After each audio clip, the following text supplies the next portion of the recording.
What do you notice? What do you observe about your state when you have brought all of the energy of your mind, your feelings, your thoughts about life, and just drawn them gently, deeply into this moment? To be engaged here, what happens? What do you notice?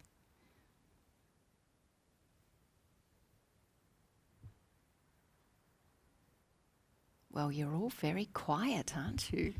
That's one thing that happens, isn't it? A quietness descends.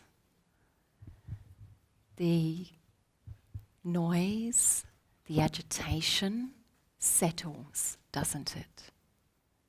Yeah. Oh, very centeredness. Mm-hmm. Really feeling very centered.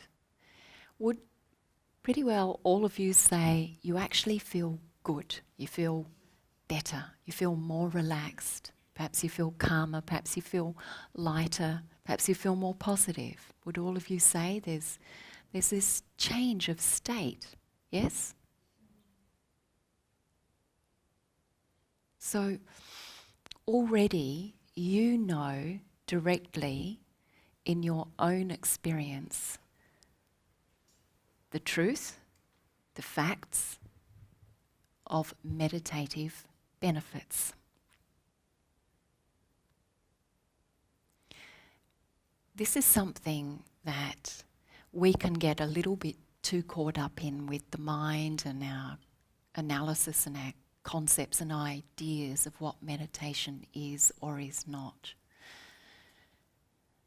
Irrespective of that, of course, even very current studies and research in neurology and social behaviour, mental health, etc., all back up the facts that meditation has a profound positive impact on us, a benefit to every single one of us. It's got nothing to do with our beliefs, our ideologies, our culture, religion, etc.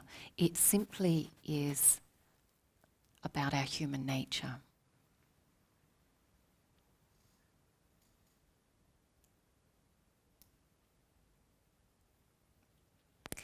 And when we begin to acknowledge this, we move closer into a space of actually occupying contentment in ourself and well-being in ourself. You see, it's not that actually meditation is just some lovely idealistic option or philosophical practice.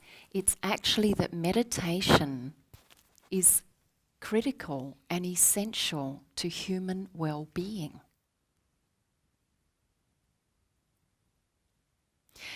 If we begin to acknowledge this and recognize this, we no longer see it as an option, as something I'll fit into my life. Or when I get a moment, I'll meditate. Why? Is because already you experience the benefits of meditation, whether just this moment or many other moments. You know for yourself it changes your state. That's not an imagining. It is a physiological fact. Something has changed in your brain. All those neural pathways that are firing off according to your attention and your state are generating very specific physiological feedback. Now, the interesting thing is that the human brain, with all these millions, billions of neural pathways, actually, by its nature, is hardwired into negative bias. It's a survival factor. That's the way the brain is wired, based on the instinct to survive. So this means that by default, the proclivity for the human is to gravitate into constantly negative thinking, negative attitudes, negative behaviours, just by default. And as a result, to be in a very restricted state, physiologically, mentally, emotionally, and spiritually. So in a very contracted state, what happens is the neurology operates in a feedback loop which continues to generate stress responses. And there are very particular elements, amino acids, chemicals that run through the body that correspond with the stress state. The sympathetic system, nervous system is in overload. There are very particular factors, and there's one, I think it's called a leukocyte 6, that is produced in bulk when you're in this feedback loop of stress. And it's actually been proven that I might have that name wrong, but it's something like that.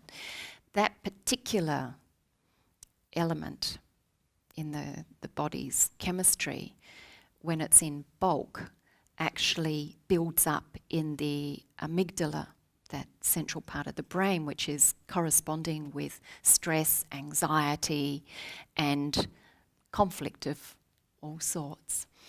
The grey matter begins to shrink. So the frontal lobe, which is the zone that we can actually occupy more objective witnessing awareness, compassion, empathy, connectivity, shrinks. It's been proven that even with just a few minutes of present moment mindfulness, meditation, that the number of those stress responses drops dramatically. Now, when we do this repeatedly, what happens is the grey matter begins to build up. And the neural pathways begin to cross over in a different order. So that we begin to exercise pathways of not just positive thinking, but present moment response. And there's a significant difference here, because positive thinking is transient.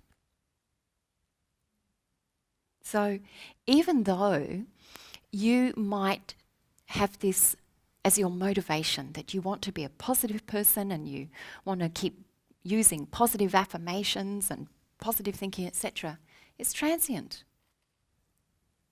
And as I commented before, the bias of the brain is set to go back to the default of negative. So positive is followed by negative, is followed by maybe a moment of positive, is followed by negative, and round you go, and round you go, and round you go. Present moment awareness is something of a totally different level. It's no longer positive opposed to negative. It's actually present moment goodness. And that present moment goodness is actually your Buddha nature. It's a glimpse of your true essence, your true nature, that which remains unchanged, unperturbed by all of this transient fluctuation of life, what seems like agitation and conflict. When you have this present moment awareness and you exercise this, you actually strengthen very specific regions of your brain and very specific feedback loops of physiology. You strengthen the activity of the parasympathetic nervous system. You generate all of the positive hormones and chemicals that actually set your body into rest and restore, heal and respond, present aware response states. So even though initially the idea of meditation can seem arduous. Because yes, you come into present moment awareness and suddenly you're aware of all the tensions going on in your body and all the noise going on in your mind maybe. Momentarily you can be aware of that. But really, if you understand meditation and you know all of the elements that combine to be in a meditative state, you're no longer worried about those factors and phenomena. That's just a passage. Everyone enters it, you're all going to experience it. Because actually present moment awareness is simply allowing yourself to be there, noticing and relax into it. Notice, relax into it. Recognize, relax into it. That's all. Now by just doing that, the level of tension eases off. So the thing you were worried about, trying to avoid, is actually changed just by allowing yourself to be there with it. Lean into that discomfort just by observing. And your whole physiology changes. Now, there are a lot of misnomers about meditation. There's, as a result of that, a lot of challenge involved in bringing yourself to a meditative life. However, if you understand that, a bit like magic, you go and you watch a magician, right? And you watch the magician do these tricks and you think, my God, how did he do that? Well, that's kind of the way you look at an enlightened being or a Buddha who occupies the meditative state. They don't meditate, they are meditation. So you look at such an individual as if they're a magician. You think, my God, how does he do that? But actually, if you really want to know what a magician is about, and you stop and you sit there with the magician and you ask the magician questions, you ask the magician to share the knowledge behind that magic. And after a while, that gap is closed in. The gap where you feel it's impossible, you can't do it, you're no good at it.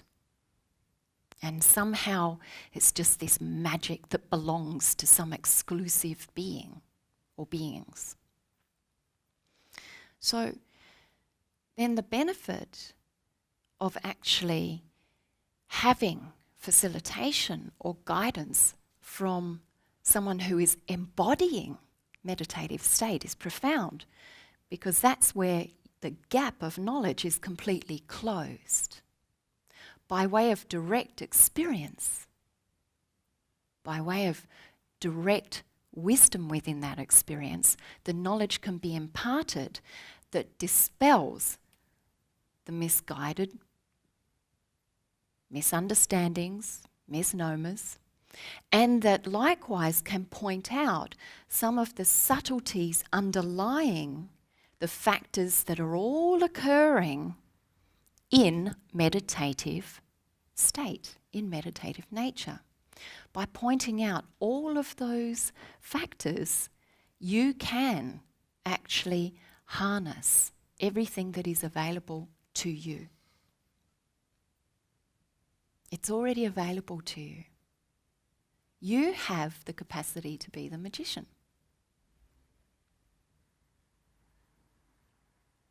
And all it's about is deepening your understanding. Initially, that is key. Understanding is key. New perspective is key.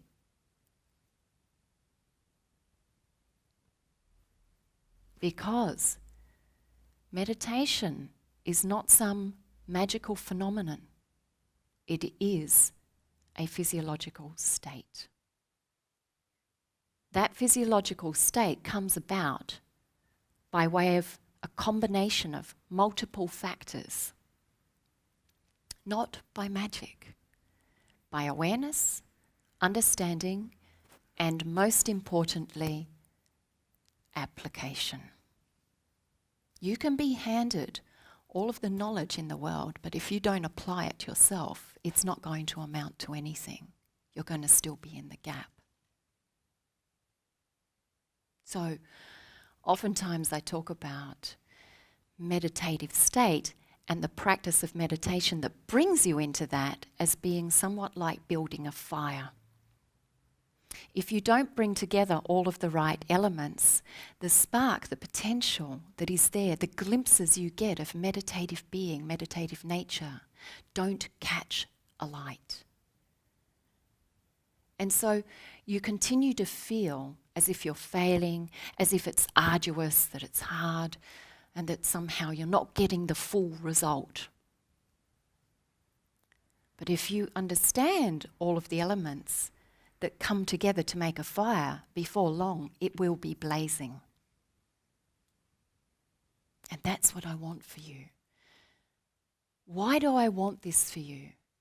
Because your true nature is peace, contentment, and wellness. You live in a society that has disregarded this. You live in a society that has not recognized that in actual fact, meditative being is critical and essential to each and every one of us as a human experience. Fundamentally, to us as an individual, for us to be in a state of wellness with ourselves, let alone in a state of wellness with each other, let alone in a state of wellness with the whole world, with all of existence. And the reality is, right now, I love the fact that France's current leader, Macron, has just made this statement, you know, this big issue about Trump withdrawing from the Paris Climate Agreement, and, you know, that there is no plan B, there is no planet B. And this is fundamentally a fact. The wellness of our planet is dependent on the wellness of each and every one of us. And so to hear this advice would be, and to ignore it, would be as ludicrous as you being given the advice that for your body to be healthy and well, you need to go and sleep. And for you to ignore that advice. But guess what? You've got no choice because your body's going to go to sleep, right? So you take that for granted. Meditation requires your commitment. It needs you to acknowledge and to recognize how essential it is to your well-being. I oftentimes have described meditation as being like washing your mind, washing your inner body. Imagine what you'd be like if you did not every day get in the shower, wash all the grime off, brush your teeth. Imagine how disgusting you'd be. Pretty disgusting, right? Cruddy. Well, how often are you washing all of that clutter of your mind? It's meditation that does this. Only meditation can remove the clutter of your mind. Only meditation can reveal your true nature. Only meditation can deliver you home to your true self.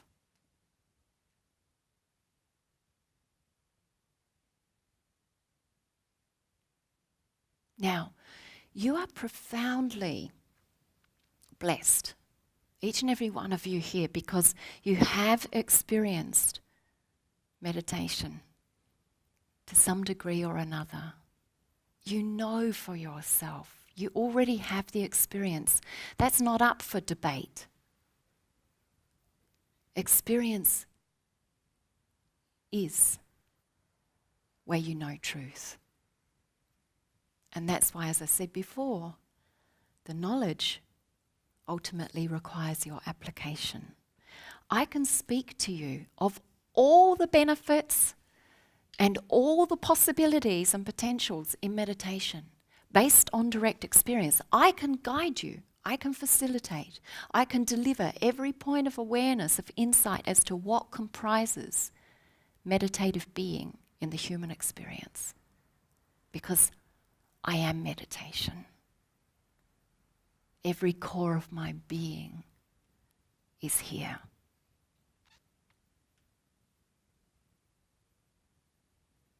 But it's up to you to apply it. Only you can be your own experience of this. I'm here as, hopefully, an inspiration, an encouragement, an example for you to recognize that, hey, this is real, it's possible. It's why I hold this space. In a way, without explaining to you very often what I'm doing, where I'm leading you, I carry you into that shared space and you experience it. But there's more, and only you can go there.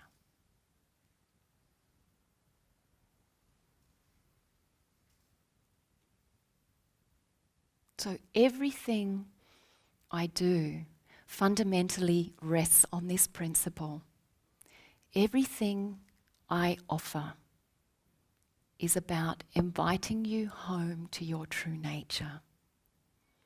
It is about you realizing how to cultivate a more meditative life. And by the way, that doesn't mean that it's just a formal act.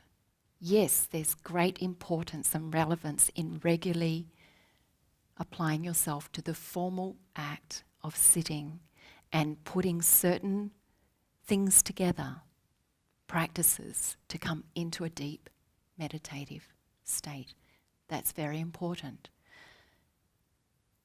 Around that is you in every single moment, not sitting in your house on a meditation cushion in front of an altar, not here in a satsang space, etc. You are present every moment. My inspiration and invitation for you is to realize how you can be at every moment. That actually in every moment is your Buddha nature. And the more you understand what the qualities of this Buddha nature are and what are the physiological states that align you in accord with this Buddha nature, then the more you can occupy this. So this is my motivation for delivering all the programs I do, and very specifically we've got coming up in August, Mastering Meditation 2-day program. I want for you to feel and experience the best of you in each and every moment. And that's not, by the way, a statement revolving around the objection to life's natural fluctuation, because the best of you is at rest with that. The ups, the downs, the comings, the goings. Remember I said that actually present moment awareness is not positive state opposed to negative state. It is present moment goodness state. And so when you're in that, you're okay with the motion of life, that some moments are up, some are down. You become that ever constant axis, really like a feather floating on the water, travelling along.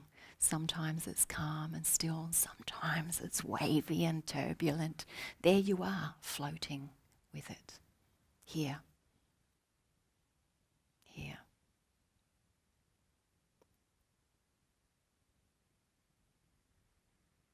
So, you see, you have within you a range of capacity in every moment. You have your lower vibrational range and your higher vibrational range. Your lower vibrational range, as I pointed out before, happens to be the bias negative setting of the brain. But despite that, you have this higher range of factors. Physiologically, they're here. You just know how to access them, activate them, align with them, engage them, and therefore experience them. Now, even if you get that practicing meditation regularly, various forms of meditation, because remember I pointed out there's a whole range, a whole spectrum to meditative being. Even if you get the truth and the fact that it's going to reduce your stress, wouldn't you want to do it more, to learn? Wouldn't you want that? Wouldn't you want to face maybe a little passage where you think it's going to be arduous for a little while, but actually only to discover that magically it wasn't as arduous as you thought?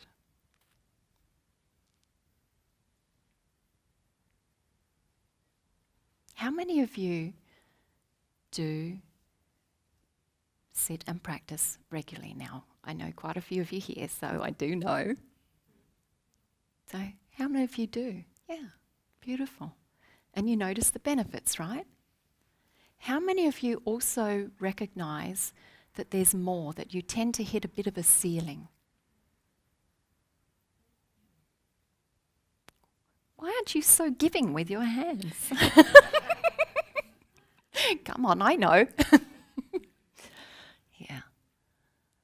So here's the thing, that you can experience, and you do actually experience little mini meditative states cyclically throughout the day anyway, because that is part of the brainwave activity. You do shift in and out of different brainwave states.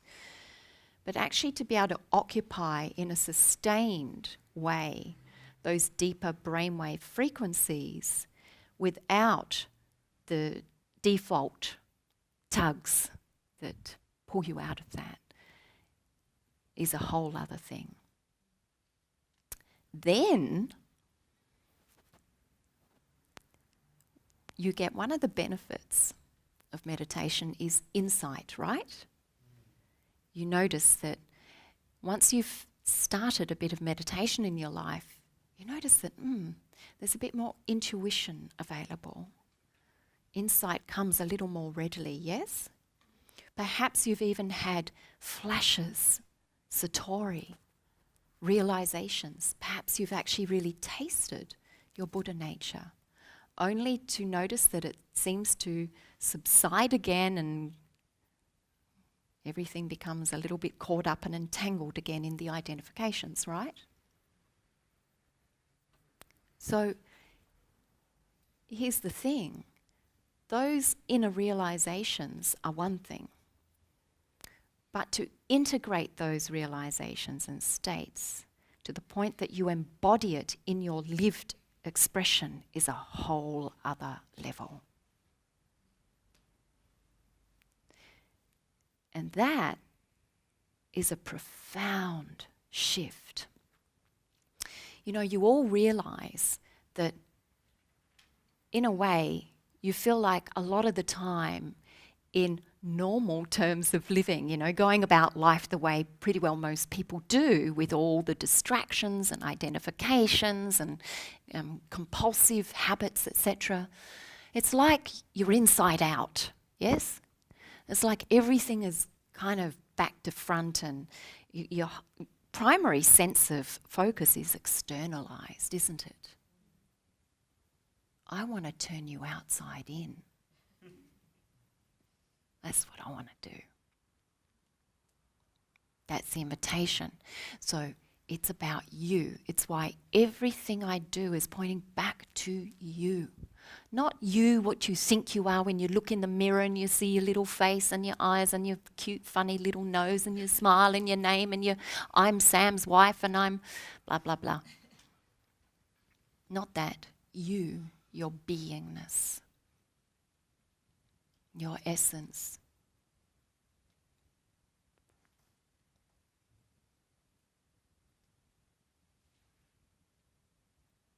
That's all I want for you.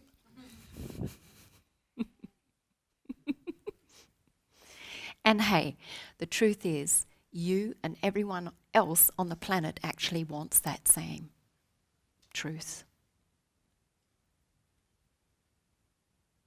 Everyone's fears, everyone's pains, everyone's hopes, everyone's dreams actually are all emerging from this. It's just that not everyone consciously realizes it.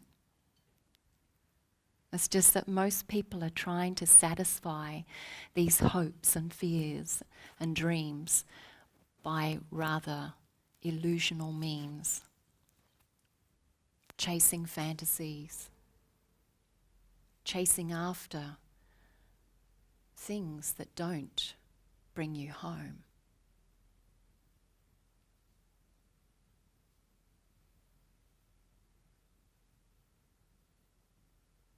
And there's the irony. You know, we use this language as a here and a there. It's actually a bit of a dualistic context, as if you've got to come home. Truth is, you're already home. You just need to realize it.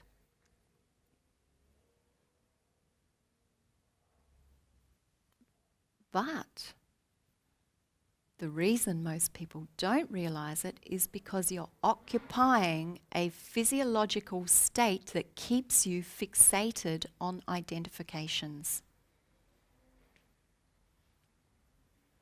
And it keeps you caught in that same cycle, the feedback loop of mental apparitions. And you think they're real. And they're not at all. And yet you live your life as if they are. And you wonder why. You go through passages of feeling confused and disillusioned, etc., etc. Only meditation can liberate you from that. So this is why every Buddha being, every sage consistently comes back to this point, and this is the fundamental foundation of all teachings, that it is essential that you apply yourself to it. If you want to experience the freedom of your true self, you need to apply yourself to the right environment in which you realize it. And that's the thing, meditation is an environment.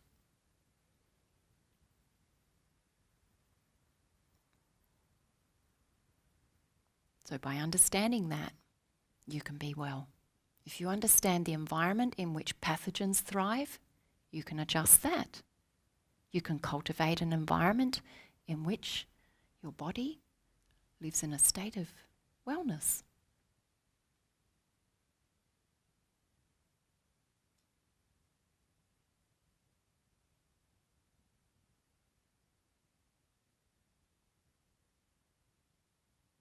So let's go back to the question I posed. After we entered into meditative being, what did you notice? What do you observe? And really explore, notice the contrast between what occurs when you're not consciously occupying present moment awareness. What's happening? There is a profound distinction, isn't there?